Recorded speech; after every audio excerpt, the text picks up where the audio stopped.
नमस्कार, आपण पाहत आहात बहुजन हिताय न्यूज, जनसामान्यांचा बुलंद आवाज।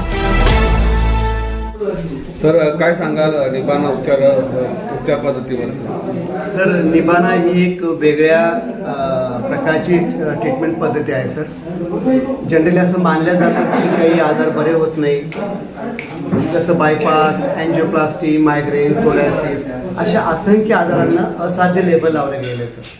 पण जर आपण थोडं योगिक, आयुर्वेदिक आणि आध्यात्मिक पद्धतीने जर आपण या आजारांकडे पाहिलं तर आपल्याला सापडतं की या आजाराची कारणं मनामध्ये आहेत, स्वभावामध्ये आहेत, आणि जर आपण जर डीप गेलो तर आपल्याला सापडतं की ते आजार कायमचे बरे होऊ शकतात। हा आमचा 24 वर्षांचा अनुभव आहे सर।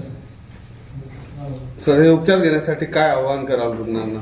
सर, मी एकच सांगेन, आमची वेबसाईट आहे, आमचे यूट्यूब चॅनल आहे, आणि सर्वांनी प्रथमतः सर एक विश्वास मनात निर्माण करायचा आहे की सर्व आजार बरे होऊ शकतात।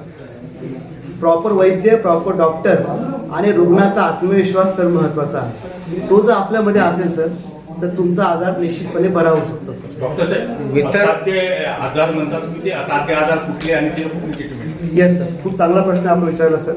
आता मी जे सांगतोय की बायपास, याला हृदयविकार ऑपरेशन केलंच पाहिजे, मायग्रेन हा कायमचा बरा होत नाही, अल्सरेटिव्ह कोलायटिस, कायमची पोटदुखी, अंगावरून पांढरं पाणी गेलं, गर्भाशय पिशवी काढावंच लागेल आपल्याला, रक्त गेलं काढावं लागेल, थायरॉइडचा प्रॉब्लेम असेल, डायबिटीस किंवा बीपी, हे सर्व याला लेबल काय लावलंय की तुम्हाला मरेपर्यंत गोळ्या खावा, संधिवाताचा प्रकार आहे, तुम्हाला कायम गोळ्या खावा लागतील, म्हणजे हा प्रकारचा आजार काय झाला, असाध्य झाला।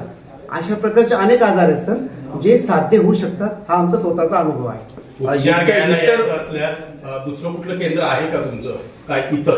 सध्या सर पत्ता सांगा। येस सर, आपलं मुख्य केंद्र सध्या छत्रपती संभाजीनगर या ठिकाणी, जे आता आपला हा 5 एकरमध्ये आश्रम आहे या ठिकाणी आहे। इथे पूर्ण ऍडमिटची व्यवस्था आहे, पेशंट राहू शकतो, आणि लवकरच लॉकडाऊन नंतर आपण 10 सिटीमध्ये आपले ओपीडी सुरू करतो आहे। परंतु ज्याला यायचं असेल सर पहिल्यांदा याच ठिकाणी पहिले यावं लागतं ट्रीटमेंट घेण्यासाठी। ऍड्रेस सांगा। येस सर, इथला ऍड्रेस आहे 82 विश्वांजपुरम, लाड सावंगी रोड, चौका, जळगाव रोड, छत्रपती संभाजीनगर।